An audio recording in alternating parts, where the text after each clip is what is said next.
Hello, everyone.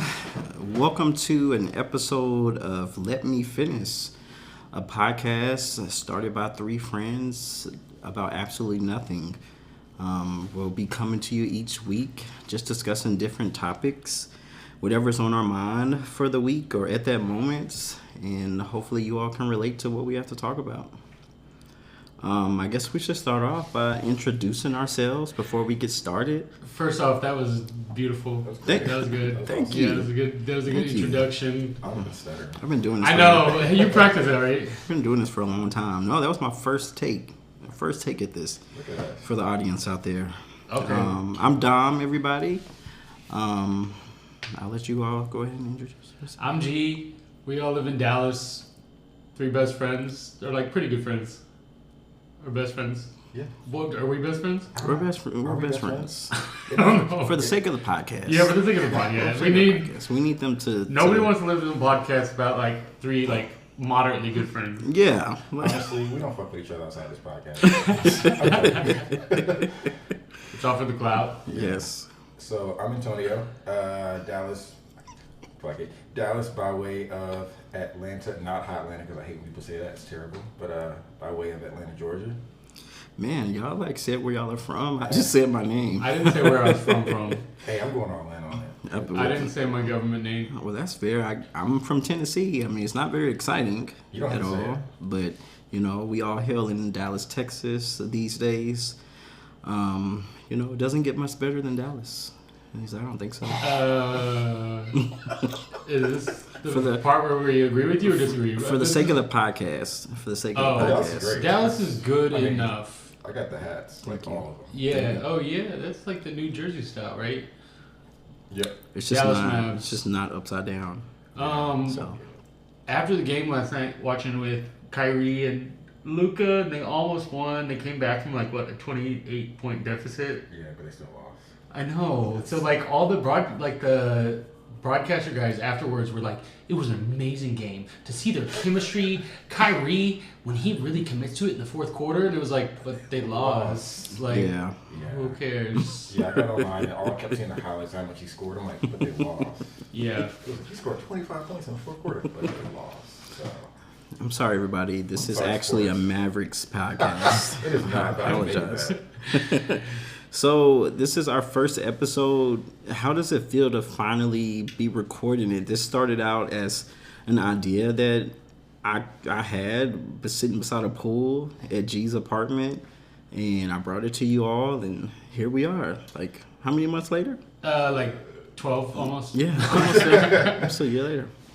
Like it almost didn't happen, but we all came together and here we are, and I think we are gonna make some magic today. Yeah, I appreciate it because me and the guys talked, and I've been like extremely busy, obviously the last couple months, and I almost was like, I don't know if I could do it, but I'm glad Dom reached out the other day and said, hey, we just need your voice and whatnot. So now that I'm doing it, it's kind of exciting. I don't know. Yeah. You said you needed his voice. I mean, I Not didn't quote it. That's not quotes. Yeah, that's not cool. You made, No, he just like you made it seem like the well- world needs to hear you.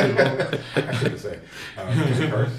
Yeah, of Yeah, course we why I'm not? sorry. This is our I podcast. can't help it not. But anyway, no, because my thing is I told Don that I don't know if I can input a lot right now just because of my schedule. But he was like, that's cool. Let's just do something. I'm like, fuck it, let's do it. So I'm excited we're doing this. Actually, now that we're here, I'm excited we're doing this. So. And likewise, I think this will be a good outlet for us. It could be, I guess, kind of like therapy in a way for us to, just to sit down and talk, once a week. And hopefully there's somebody out there who actually wants to listen to what we have to say. And if it's not, it's doubtful, okay. but Yeah. maybe. If not, it's okay. We'll have at least 2 listeners. I'll probably get canceled. One would be my mom. Who's most likely to get canceled? Probably me, That though. was me. Dom, probably not, though. No, not me. He stays on the right side of history. Yeah. Some of my thoughts are a little bit. Media training over here. All right, guys. So I guess we'll jump into it. And the first topic that I really wanted to talk about, this is our first day of recording, and today's Valentine's Day. For those of you listening out there, we are recording this first episode on Valentine's Day. What are your thoughts on the holiday? Like, Fuck love. that's fair. And not from a place of like, Trauma. fuck love, from trauma, from not like being mad at somebody or being, what does it say? The opposite of love is not hate; it's indifference. I'm so indifferent. I've never heard that before. Yeah, me too. Yeah, it's like a Holocaust survivor said It it. sounds like wow. Oh, It sounds that's like a bar. true. The first cancelable offense. That went dark fast. I thought you had a bar, but never mind. I mean, That wasn't my topic. I'm indifferent. I'm indifferent for Valentine's Day. I've been in relationships to where we've done nothing on Valentine's Day, but a normal day. But I've had relationships where we actually cooked dinner and went out to eat and just did something sweet, had cards and stuff. So I'm indifferent about it.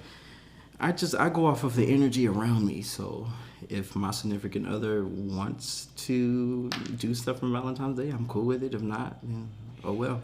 And I think that's beautiful. And I think that when it's somebody that you found and it's a pact and it's a promise and it's equal, like that's beautiful. My point is like, if you like somebody and you don't feel like you're getting that in return, you have so much more better things to do than worry about that, It's not important. It's not important. Doesn't make or break your relationship. Yeah. I'm kind of a contrarian where I'm not I don't dislike Valentine's Day, but I hate so one thing about me you guys may not know, when I do things, they have to be natural. I hate the idea that on this day you're supposed to, not that you're supposed to, but on this one day you're supposed to go buy roses, chocolates. It's like I feel like I'm being forced to do things and I don't like it. So I'm kind of an anti-holiday person in general. You'll come to find out. Yeah. I put up a Christmas tree for the first time in this year, and as an adult, this is my first Christmas tree at 35. We're proud of you. You didn't dress up for Halloween, did you? Oh yeah, you did the bird. Yeah, I did the bloody shirt in the backyard. Yeah. Yeah. So I'm not anti-Valentine's, but I'm just not one of those, hey, you have to do this thing that everybody does on this one day because it's weird to me and I don't understand it. So It's cute that you call it Valentine's Day. what do I call it? Valentine's? That's what it's called, right? Wait, did I say it wrong? Valentine's Day. Valentine's or Times? Times. Okay, grammar police. Sorry. Oh my gosh. That's my corner. I've been I saying just. I've been in Texas 11 years and I've been saying Waxahachie the wrong way, and no one's ever corrected me, or Sachi, the city of Sachi. Oh, what'd you call it? I don't know. What do I call it? Wackahatchee? What is it called? What is it called? It's Wachachi. By the way, this is a Texas thing. It's a city that's Yeah. called something that we can't pronounce. So anyway, but yeah, that's my Valentine's take. I don't hate it. Just I get it. If there's no trade there, I don't know how to pronounce it. Yo, but candy goes on sale tomorrow. So if you want some candy, it's all 50% off tomorrow. So that's the fire part of it. Man, I really think there's nothing sadder than buying discounted Valentine's candy when you didn't have a Valentine's. Nuts. But there's some cheap family out there who buy all their Halloween candy the day after Valentine's Day, and they just save it for a year. Easter, Starburst jelly beans are crack for me. Oh no, Easter. That's I don't not know holiday. the Easter Reese's eggs. Something about the shape. And so the hearts they have for Valentine's Day, and they're good. But something about the egg shape just is it just melts in your mouth. It's different. It is way different. I'm like he has risen. So that's my topic for my first topic for the week. What you got?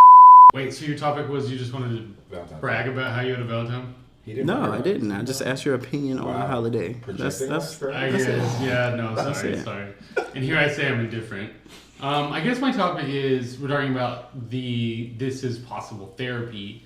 I recently broke up with my therapist because I just was talking about the same shit with him. It wasn't productive, and I was every time I would get on the phone with him, I'd be going into this hole of all my problems, and I almost think that just getting over them and then ignoring them is better than just picking at scabs. Mm-hmm. Anyways, long story short, I went to a nutritionist today, and it was therapy for my routines and shit. Yeah.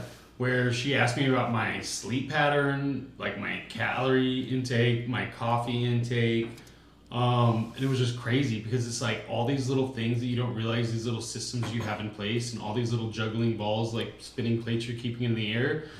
And then you realize that you're just kind of doing them all wrong, So then you gotta get one right, and then you're still juggling the other one, and you got to get the other one right. It just feels crazy, right? And some people do it with 5 kids. Yeah, that's true. I don't get it. That was a beautiful picture you just painted there. Did I? Yeah. Yeah, it was like, yeah. The world Thanks. needs my voice too. So when you talk to your nutritionist, what was the best takeaway from your conversation with her? You said it was a her, right? Yeah, it was a Okay. she. Thank you for asking. And what was the best takeaway? I think that it was really just like clarity on her being like, oh, you need 3 meals a day and 2 snacks a day, and you need a mixture of like proteins and grains in each snack, but also in the meals you need like 3 food groups. And she told me a bunch of other shit, but I'm like, okay, I need to focus on like one thing this week, Mm-hmm. and then focus on another next week, you know? It's a lot. And then, yeah, it is a lot. But like sleep is tied to it too. I mean, it's not a very funny topic, but it's just that life shit when you have Yeah. to think about it as like 401k shit as an adult. Yeah. I mean, those type of conversations are important, especially when you get over 30. It's, the conversations about health, I mean, they're hard to have, but you kind of have to have it. Like, I mean, I don't know. Like, as a 30-year-old man, it's hard to talk about when you need to go to the doctor or when you need to see a therapist or something, because we don't like to hear that something's wrong, and that scares a lot of people. But hopefully, I don't think I started doing that until I hit 30. Oh, Then me neither. Then I mean, realized for it was all my important. 20s, I didn't have health insurance. Yeah. So it's just like, You're just out here. so many untreated. You're just out here. Right. Right. As soon as I got health insurance, it was like going to the vet. I had to get defleed and spayed and neutered, and The vet? I had the collar. Oh, Yeah. okay. I got you. What you tell me? No, you said vet. I was like, what? Yeah, I mean, I was just like a mangy mutt. No, I wish I'd, look into going to a nutritionist and stuff. I think that would be pretty awesome, Yeah, I think that'd be my next step. I've never done it. Like, I moderately eat well and I work out, but, we just had pizza and seltzer. They did not need to know that. Well, They they do didn't- now.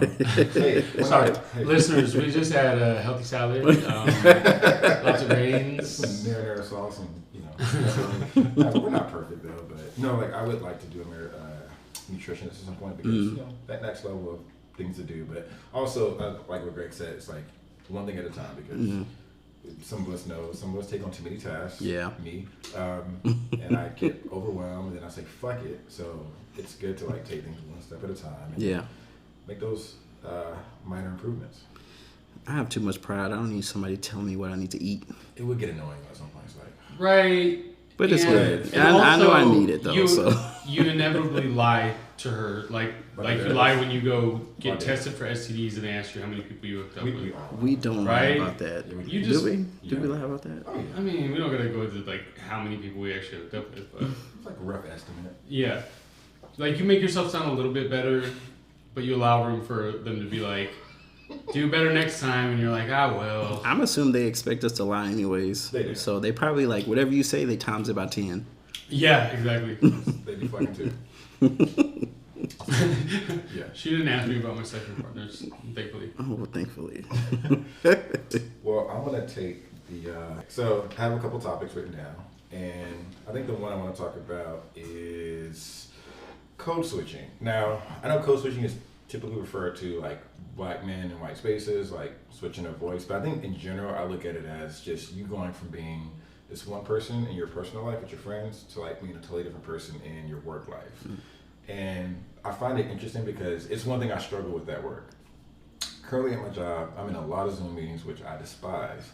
And one thing I've started to realize is a lot of people have this like work mode that they turn on, and it's extremely inauthentic, and I see it. And the problem is, I kind of wish I was naive about things and didn't know shit, but when I see certain things, it bothers me, and it bothers me that people become this like weird version of themselves when it comes to work, and they become this generic version of a person that works in an office. Yeah. And it also bothers me because I can't do it. And the reason I can't do it is just I don't have that button. But I feel like sometimes maybe it holds me back from certain positions because I'm not that guy who can laugh at the really bad joke on a Zoom meeting. So you too real for the corporate life. Yes, honestly, yes. I keep it real out here, but no, it's always been weird to me. I don't know how you guys interact because I don't know how you guys work and your work environments. But Oh, you would despise me. are you one of Really? those? Because Why? Are I'm you the definitely, I'm just definitely go a code kiss switcher. When it comes to working, for me, I feel like I've been able to be so successful at work because I keep my head down, I do what I need to do, and I do a good job at it. And I pride myself on that. I've been able to, get in front of a lot of people because of it. I've been able to have the salary I have because of it. And I don't necessarily think that I'm like changing who I am, but when I'm working, I'm focused on working and I don't let anything distract me from it because I'm very consistent when it comes to work. Like I used to be one of those people who hated taking off work because I didn't want to come into a bunch of stuff waiting for me to finish, or I didn't want people coming behind me feeling like messing up something that I already was working on. So I just always wanted to be that person that was like a go-to, like, Dom always comes to work, does what he needs to do, and goes home. And I was fully against not having friends at work. Like, you have your work friends, and then you have your personal friends. And I feel like I'm able to express myself more with my personal friends. I don't really put my personal life out there when it comes to work. I just go in, I do my job, I try to be as professional as I can, and go home and log out. And So you literally are two different people. I don't necessarily think that I'm two separate people, but I'm way more. There's a clear separation from the person that I am when I'm working from who I am when I'm like outside of work. I didn't ever think of you like as like a hard, with your head down worker. I knew that you did a good job at your job, but I didn't know that you were that like, okay, I don't know. I'm gonna be the best I can be. I don't play these games. Like I got bills to pay. I got goals that I want to meet. I'm very focused. I'm very determined, and the only way I'm going to get there is by working hard. Yeah, that's like I said. I find it so interesting because I can't I always make friends at work, except for that one time I worked remote for that one job, like fully remote, and because I have to make friends in person, but I don't know how to not let who I am bleed into work because it's interesting. So it's cool to hear that about you because I've always had that feeling, but I never talked to anybody about it. Yeah. There's people I talk to at work where, in these Zoom meetings with 20 people for 30 people, they're just like, they're putting on. And I have had some conversations on the side with them where you can tell like, oh, this is a different person over here, but they're not giving me the full real. Right. So, but I've never asked how that works. So it's interesting. Like, I don't know how you are, Greg. Are you saying that they're like putting on for a group of 20 people? Are they like trying to be the funny guy? Or are they like making it look like they're like doing more work than they? Like they're try-harding. They're trying really hard. Multiple versions. Like there's brown nosers, there's the try-harders. Like there's one guy I'm really cool with, but me and him will talk on one-on-one level text. We're pretty cool. But then he'll get on the call, and I'm not mad at him about anything, but he'll say what he did during the day, but he's talking up everything that he did. We do anything. It's like, oh yeah, we did this and we did that. It's talking up, which I'm not mad at that. I get it. You kind of just show face. So there's so many different levels of corporate, and I think part of it because I guess I'm considered a creative to some extent, where I'm having to do things creative. It's partially ADHD. You can't focus, but I guess the way I think I'm right-brained, whichever one it is, it's that world is so weird to me. I live in it. I've worked in it for so many years. I was gone from it for years, but I'm back in it, which I didn't think I was back in it, but I'm back in it. So it's weird navigating that world for me. But it really is, especially in person all the time. And I think what was crazy to me is when I started working fully remote, I got laid off and then I got a brand new job, and it was I started remote. I only knew all of these people remote. And so me sitting in my, basketball shorts working on Zoom meetings, I felt like I was myself from the jump in a way that was very raw good ways sometimes and raw bad ways sometimes. But I was not like that when I worked in the office. When I worked in the office, I was not the version of trumping up what you did for the day. I was just very hi, what are you guys talking about? I'm fit in with the culture of people there. And I never could. That's the thing. I never felt like I would ever fit in an office culture. You were never one of those. Until I worked from home. I fit at home. That's kind of funny because let me tell you, pre-COVID, I went out with G and some of his coworkers, and you couldn't tell me they weren't best friends. Like, we went downtown, and Sounds pretty fun. we had a really great night. And I've never partied downtown Dallas like that ever before. And yeah, it was like a weekday too. I feel like maybe like a Thursday or something. Well, you know why we get along so well. We're remote coworkers. Yeah, Yeah, I get it. we're not in each other's face all the time. That's true. It helps. But that was pre-COVID. So y'all were remote pre-COVID? No, it couldn't have been. Yeah, it was post-COVID. No, that definitely was pre-COVID. I didn't have this job pre-COVID. Really? Yeah. Oh wow, maybe it was post-COVID. Oh, man, I'm sorry. We were all wearing masks the whole night. You don't remember that? I'm gonna edit that out. Okay, well, my next topic that I wanted to talk to you all about was the importance of having a hobby as an adult. Like, man, being an adult is hard. I feel like when I was in high school or when I was in college, I had so much going on all at the same time. And then when all of that was over, I found myself sitting at home, maybe playing video games or watching TV. And I was like, man, I really need a hobby outside of like work. Just going to work and coming home all day can't be healthy. So what are you all's opinions when it comes to like the importance of having something outside of work to do? I'll let Antonio go after. I just say, like, I think having any type of hobby, there's no such thing as a stupid hobby. I don't think. I don't like think so either. really, if you want to play like the accordion, like have at it. If you want to reenact Civil War, like whatever you're passionate about and you have the extra time to do, and it fills up your time, because that's what a hobby does. It fills up the time before you have to go to bed. Yeah.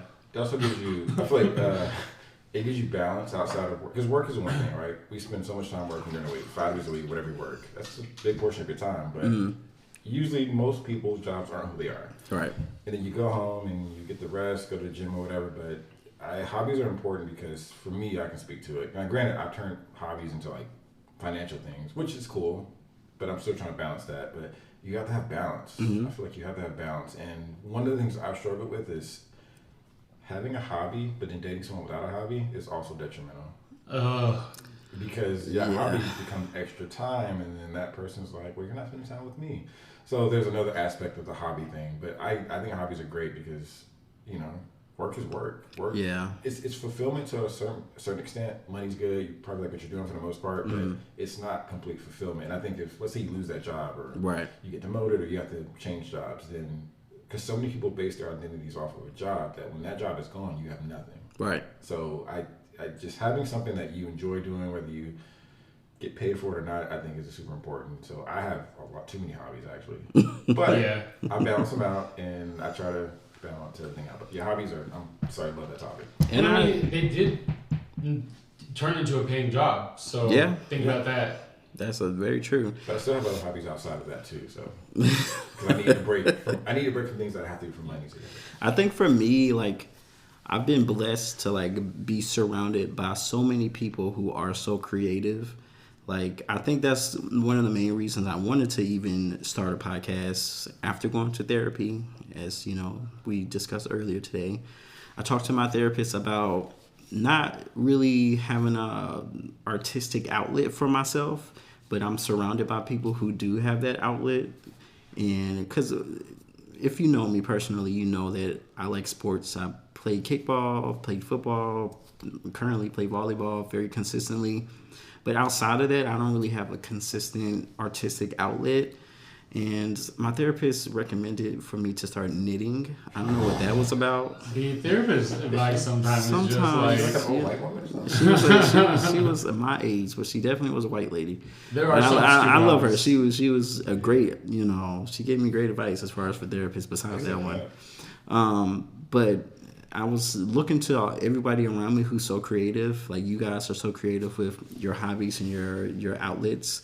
And I wanted to find something for myself to do, which is why I presented this opportunity. And I'm glad that you all wanted to be a part of this journey that I'm on and, you know, my new hobby that I have. So, Yeah, I don't think that I have any creative outlet right now, so thank you. But you got things. yeah, you are a very I mean, talented sure. musician, and The fact that you even did that was That is very dope. creative. You have an EP or album Yeah, you A lot of shot people- the I know. pictures for it. with the brick, yeah. Yeah. A lot of people don't have that. Yeah. But the problem with hobbies is finding time to do it and sticking Yeah. with it. That's true. That's the downside of being an adult. Consistency. Yeah. And You gotta be that's the consistent. downside of like having a job. We're talking about like job's not your passion. That's not why you wake up in the morning. But It kind of is. But it funds everything. Yeah, it kind of is why you wake up in the morning. So basically, do not fall in love with this podcast, guys, because We gotta make money. We gotta make money. I We got a mean, mortgage to pay. we all have agreed to be as consistent as we can, and hopefully we can make this a weekly thing just to sit around and have conversations, and hopefully we can see some outcome from this. I'm excited. Yeah, too. It's gonna be fire one day when we have like all the graphics and sound effects on it. It's gonna be fire. Right? Like outro music right now. Yeah. Yeah, outro music. Intro music. Both. You find a song that we like. and just- Yeah. Yeah, So whatever. that was my second and last topic. My topic I want to talk about is well, I had two. One we talked about briefly off mic about hating your own voice, but we'll leave that alone. Rekindling relationships with friends, and kind of what I mean by that is like as an adult for the last year or so of my life, after therapy, after a breakup, 2022 found me in a place where I had a lot of fallouts. Some people were intentionally left behind. Some people were just random casualties. A lot of fallouts. I have since then rekindled some of those friendships. It took time, but it's an interesting topic because it's the first time I've dealt with this as an adult. Typically in my past as an adult, it's been like, you have interaction with someone, whether you date, friends, or whatever. You either just stop talking, you fall out, and it's fuck you, you block them, and that's it. Yeah. And you never come back to it. Right. This is the first time last year that I had a fallout with a friend of 12 years and got really murky and to the point where like I don't know if we're going to be friends again. And you get tired of going back and forth trying to figure out who did what, who said this. You're looking at these little intricate details, but it's interesting because they say time heals wounds, and it kind of is true. Like sometimes you have to step away from situations. Mm-hmm. You have to. And because sometimes things are too fresh, they're raw, it hurts, there's anger, frustration, but sometimes you just give things time. People go through their changes, they grow, and you can come back and say, hey, you know what? These things happen, they sucked. We may not agree on this, but it really wasn't that big of a deal. So I don't know how you guys feel about rekindling. Have you had issues with people in your life at some point, but just rekindling? As an adult, it's like you said, you have a falling out and that's it. Yeah. Like, there's just so many, in this day and age, reasons not to be someone's friend. Then it's like, as an adult, there's so many reasons, things standing in our way for us to like continue our friendship and hang out every weekend and stuff like that. So when something really big happens, like a fight, Yeah. falling out, it's really easy to just kind of like Call it walk quits. away. Yeah. Yeah. Yeah, I feel like younger Dom, for me, I was very quick to like write people off. Like if you did me wrong or if we had a falling out, like I wasn't talking to you anymore. Like it was kind of easier back then to just like give up on friendships. But as an adult, whenever I have a falling out with a friend, which doesn't happen often out there, but whenever I do have that situation, it's easier for me to just address it and either find a way for us to like coexist or, because y'all were friends for 12 years. That's a long time. Yeah. That's a very long friendship. So those are the type of friendships you want to keep around. And when something just happens that you guys can just have a conversation about and just get over, I think it's fine. For me, like, we all have a mutual friend that we were close to who no longer lives here. But me and that particular person had a very bad falling out with each other. And we didn't talk to each other for months. And I think it was just my pride at the time that was not allowing me to reach out and say something. And then the one thing that happened to make us have to reach out to each other was the passing of a mutual person that was important to us.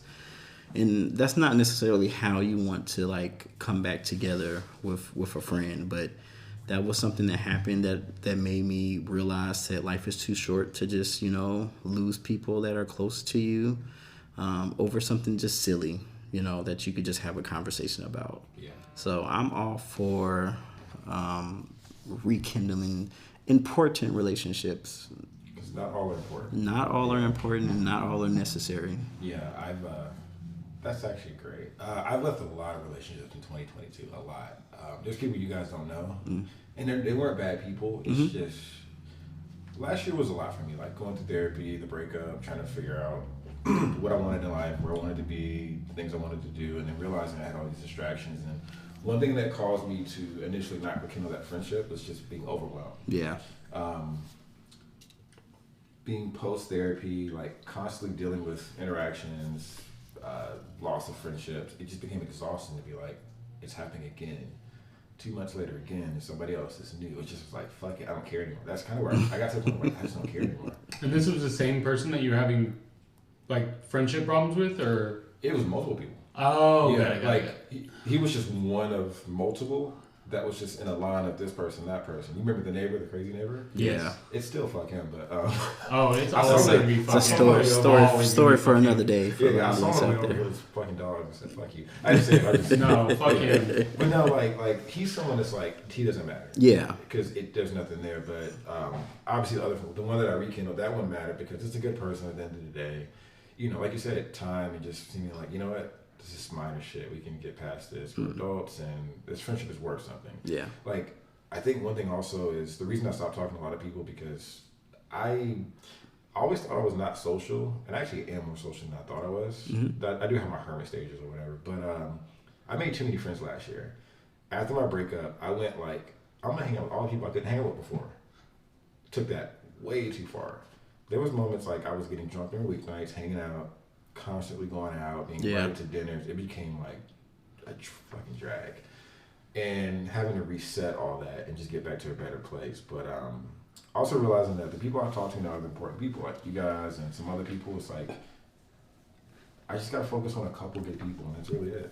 Yeah, and that's what I was telling you this weekend, Tom, is like, you can place all your hope in I don't care, that's fine. Maurice, I'm sorry. Similar. Like, placing all your hope in a relationship is wrong, but then you like place all your hope in your friendships, and it's like you gotta protect your energy against your friends sometimes too. So Yeah. Yep. it's good to have a tight inner circle and Yeah. some outline friends. Yeah, like I feel bad saying no to y'all just now for hanging out, but I've been fucking busy. But Oh, I don't mind just because I know that if you don't respond, I know that you're probably busy doing something. it's like legit. It's not like I'm not responding because I'm like, fuck these guys. Yeah, It's just like, we don't never get that. I mean, he took it personal, No, it's cool. but I get it though. I get it. No, I didn't take it personal. I just thought the friend that you rekindled stuff with was Actually, your no. newest friend. No, I've only seen him like 3 times since we were Okay. So, because no, I'm trying to balance everything. and that's fair. Yeah. Well, you guys, this has been an amazing conversation, an amazing first episode. That's really good. I hope fun. that you all out there enjoyed it and continue to enjoy Let Me Finish and continue listening to us. Hey, We'll buddy, see you. We'll see you episode 2. Thanks for listening to Let Me Finish. Yeah. I just wanted to say the name of the ep. I don't know how to do an outro, but hey, this is fun. This is where we're over the music. Next time, episode 2.